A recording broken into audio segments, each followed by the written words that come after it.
I think podcasters should be podcast obsessed, but they often aren't. They're like, I listen to podcasts for my work. I don't want to listen on my free time.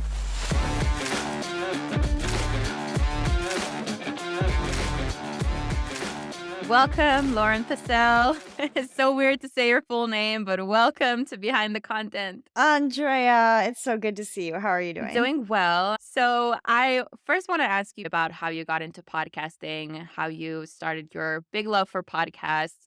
But what I'm really curious about is how did Tink go from being a place for authors to get on different podcasts, to go on as guests? How did it get from that to strictly working with podcasters, getting them to grow their audience and shine basically with Tink? Yeah. One of my first crossover clients into podcasting, I believe, was Dani Shapiro. And she is the host of the podcast Family Secrets, but she's also an author. So that's kind of how I got introduced to her initially, booking her on podcasts for her book. And I had been noticing that when I was reaching out to podcasts on behalf of my author clients, podcasters started asking, wait, can you do that for me too? I want a podcast tour. I called them podcast tours, and they were asking for podcast tours. And I was like, I think that can work. And then I started doing that. But then when I ended up working with Dani Shapiro, I think that Dani Shapiro and her team were the first people to say, can you set up some of these promo swaps or go a bit beyond the interview? So I think there were two different steps. It was first me reaching out to podcasters to book my clients and hearing them go, I need that too. And then the second step was Dani Shapiro's team being like, let's go a little bit further than just this tour. And that's when I was something clicked, and it was like, oh, the marketing, it's not just booking, it's all sorts of marketing. And that's when I realized that there is endless things that I could do. And that's what makes Tink exciting, because we're still figuring out what all those things are every day. Yeah. How did you go from booking people as guests and hearing about promo swaps to doing creative partnerships like pitching to newsletters, feed swaps, all those things? Well, I mean, another game changer was getting to work with Ariel Nissenblatt. I had been doing the same thing for a while, and I thought Tink would just be me at my computer, me sitting on my couch. I never thought I'd have a team. I almost called my company Grandma Joyce because I never thought this would become a real company. And I was like, this isn't real. I'll call it Grandma Joyce. But the game changer was a really, really big project. And it was somebody that wanted me to do a lot for more than one show. I thought, I cannot do this by myself. So if that opportunity hadn't come up, I might not have, asked for help and reached out to Ariel and said, I know you don't know me that well, but I have this big thing and I don't know anyone else that could possibly figure it out, because there's so few people that understand podcasting in this way. And because you have to know what's out there, whatever you're doing in the industry. I think podcasters should be podcast obsessed, but they often aren't. They're like, I listen to podcasts for my work. I don't want to listen on my free time. I don't know how I feel about that, but everybody live your life. Marketers need to listen to everything. You need to know. Mm-hmm. So those are game changers. But honestly, to get the courage, I don't have fear. Maybe I should sometimes, but it's also been a very slow build. I've been working in media for 17 years. I started when print journalism was a good idea. I was working for magazines, and that was like real Devil Wears Prada. I'm not joking. I was cutting my boss's sandwiches in triangles. Those were the early days. Tell us more about that. What kind of flashbacks did you have as you started doing more for Tink when you realized, oh, that happened before and I'm going to do it differently? I think when I think back to my career in media, I picture myself running around in high heels around New York City, being scared out of my mind and having a lot of fun. Later, I worked in book publishing. I kind of had to be fearless because otherwise you don't make it here. There were so many people that would have taken my job in a second every time I got one. It was hard for me. It was a grind. So I think that made me fearless. But also, I remember there's this one memory I have of everybody at the magazine thought that I lost the cover art of the magazine with all the notes. The editor-in-chief was like, Lauren, where's the cover? And no one could find it. And I was still an intern at this time. And it was on me. This was on me. And I went to the bathroom and I was like, dear God, if they don't find that cover, I'm going back to Ohio. I can't stay here. I was stressed. I almost threw up. I was probably 3 hours later. There's another woman in the office and she goes, I found it. Look, here it is. No big deal. And I'm like, that was a big deal. I almost just died. I was like, yeah, no big deal. Cool. Glad we can all move on now. Anyway, that Oh sinking my feeling in my stomach. God. But I tell you that story because that's how I wanted to make Tink not like. I spent a lot of nights with my stomach hurting, not able to sleep, at an office until 10 p.m., wondering if I can ever go home.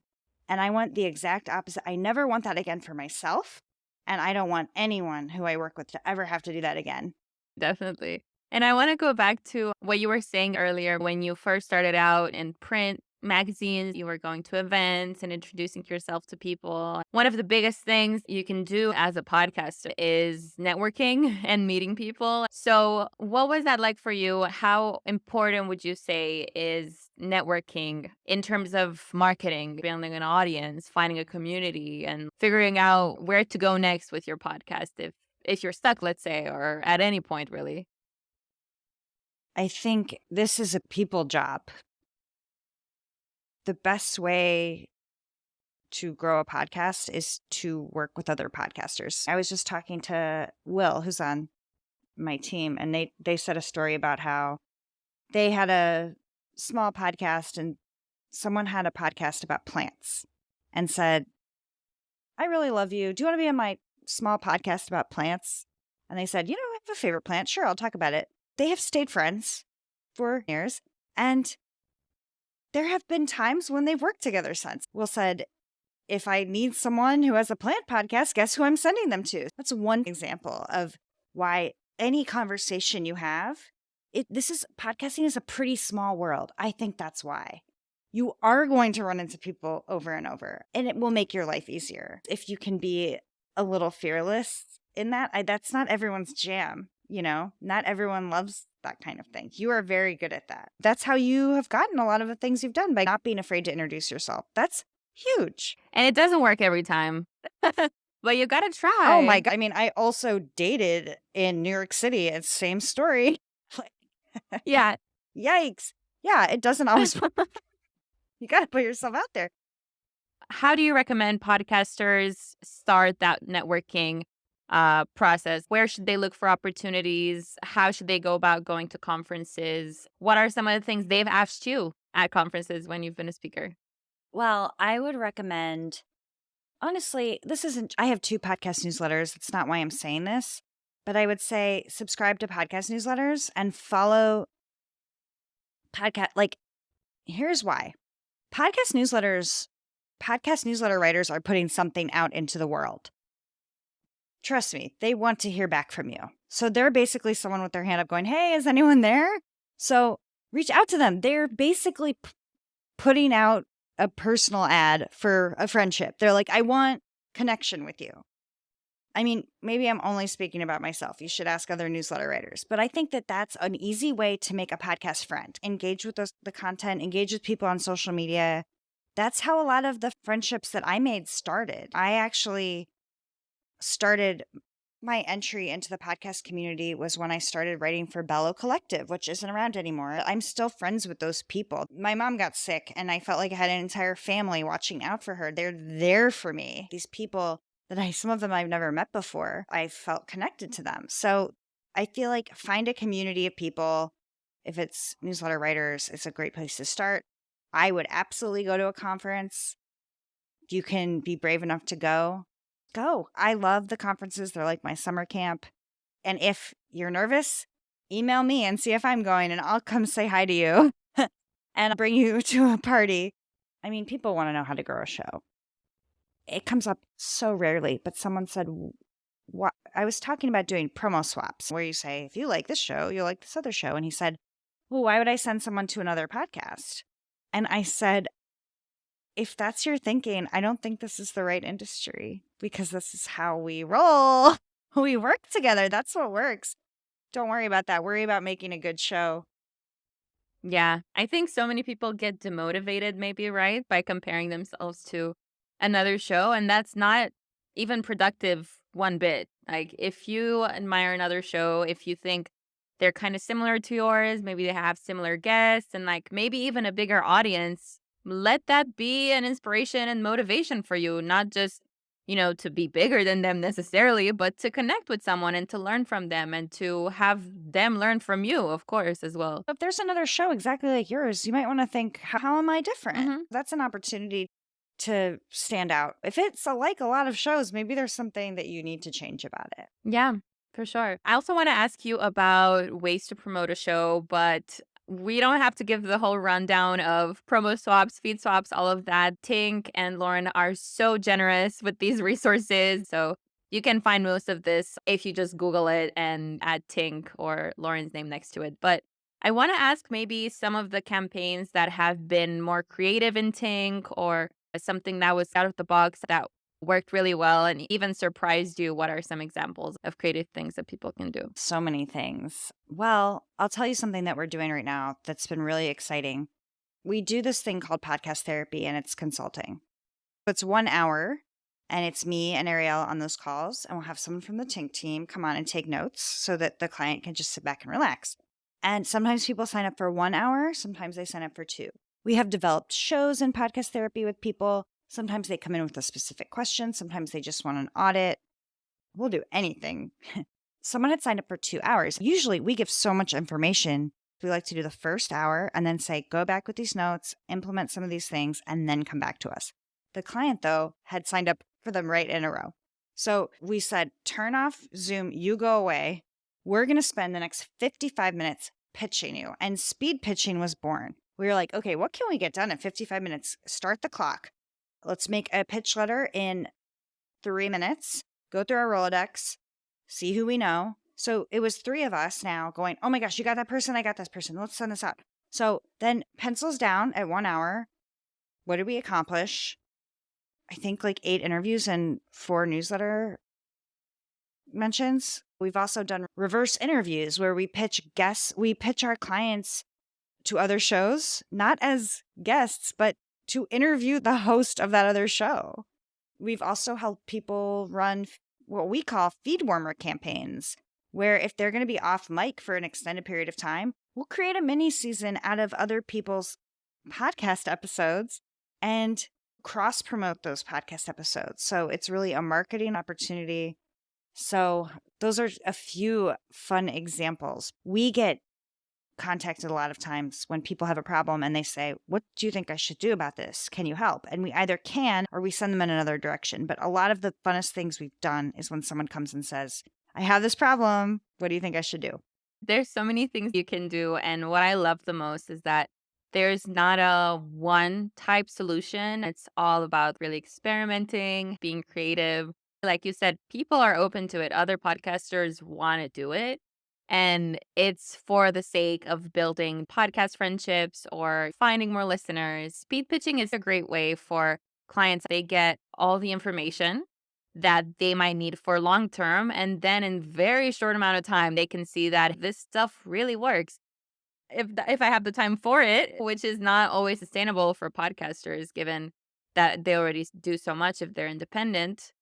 But they will have those ideas there. They'll be able to do it, or I will get some support. So it's such an effective way. And I think it's very motivating for podcasters as well when they see that. Would you say that? Yeah. I mean, I think that actually is a big part of what we do. Like a lot of times we call it podcast therapy because sometimes it gets emotional. And I think a lot of times podcasters are not getting feedback because they're recording and they're putting something out and maybe they're not hearing back. And sometimes they literally just need someone to be like, yes, you're on the right path. No, those numbers are good. You should be really proud. Keep on going. Like you're onto something. Or this is why you're not getting there, but you shouldn't stop. You don't have to give up if you love doing this. Yes. And talk about this like pep talk. What is your opinion? How important would you say ratings and reviews are? And what are some creative ways that you can advise podcasters to encourage your listeners towards them? Well, you probably hear podcasters say all the time, if please rate and review my podcast, it helps us in the Apple algorithm. That's not true. Apple Podcasts on their website, it says that having a lot of ratings and reviews does not help you in the algorithm. What helps you in the algorithm is lots of downloads. So when I'm looking at podcasts and I see 0 reviews or 1 review, I think, don't they have any friends? Who made this podcast? Wasn't there a team? There are a few things you can do to get people to leave them more. I mean, I'm doing this thing where I'm leaving a Apple Podcasts rating and review every day this year. And sometimes, even when I like a show, I don't know what to say about it. I need to do it fast. You want to make it easy for people.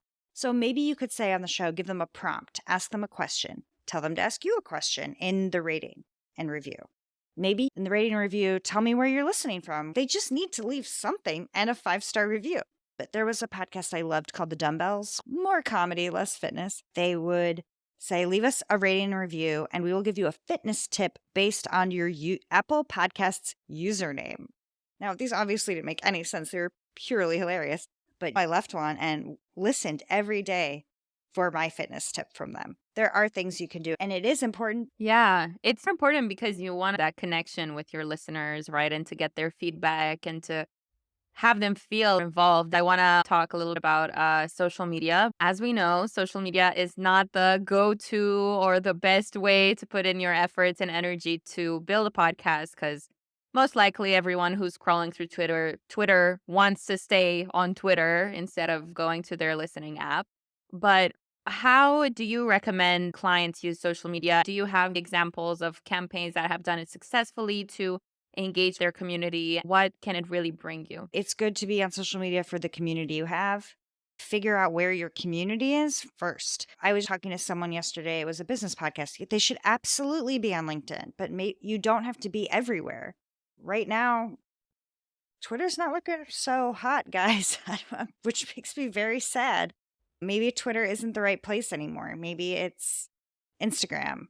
But figuring out where that is, and then so you're not all over the place. Posts are good to remind your followers that there's an episode out, but don't spend all your time there. And I also think people too often book guests because they think, oh, this person has a huge social media following. Well, that doesn't mean anything. Guests don't always post about episodes they're on.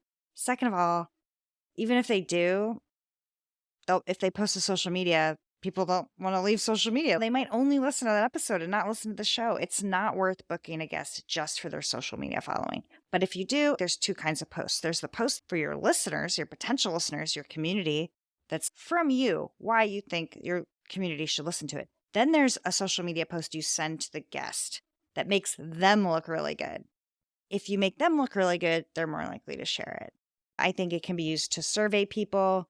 A podcast that does a great job with this is a podcast called The Alarmist, because they often ask, they want feedback for their upcoming episodes or ideas. So I always want to be a part of that. I always check out their posts. Now it's very much, but it was a trendy topic to talk about video and podcasting and not necessarily doing a podcast as video format because we know that is like actually very popular, especially for people that don't typically listen to podcasts, I would say. But trying to use this format for, promotional videos. And yeah, I think the instance in which it does work on TikTok, let's say, is when you have that video format aspect to your podcast as well, where people can see you and they can see your guest and maybe like you're talking about something funny or it's a story, then that tends to work. But again, it doesn't mean that it directly translates into downloads, right? I'll tell you an example of something that worked for me. There's someone named Shanna Game, and she has a podcast called Everyone's Talking Money. I follow her on social media, and she did, I can't remember, I think it was Instagram. She had this video where she was like walking in the park or something so casually, and she said, it was just her face, and she said, oh my gosh, I just recorded this episode. I can't get it out of my mind. They're casually talking about it. Like she had called me on the phone and was telling me as a friend. I thought, I have to listen to that. So thinking about video, that worked for me. Someone just not making something professional, but getting on video and just being like, hey, friends, me tell you why I loved what I just recorded and why I think you should listen to it. Yeah, being your authentic self and maybe being vulnerable. Because listeners really get close to hosts when they are regular listeners of a podcast and when they get that physical component. Okay, this is a person that helps a lot and that even improves that relationship between the host and the listener for sure. Okay, well, now that we're getting towards the end, I want to let everyone know that you can find Lauren in other interviews as well. She talks about so many ideas for marketing and so many other campaigns that Tink has worked on. And last question, the number one thing you would say to a podcaster, maybe they're thinking about doing podcast therapy or working with Tink, but what is the one thing you would tell them that would get to them the fastest and maybe make them change their mind about how they look at marketing? We do have this newsletter, Podcast Marketing Magic, and we try to make podcast marketing fun. If you go to podcastmarketingmagic.substack.com and scroll down, you will see so many ideas that hopefully inspire you, and make it a goal to make 3 podcast friends. Those are my homework assignments.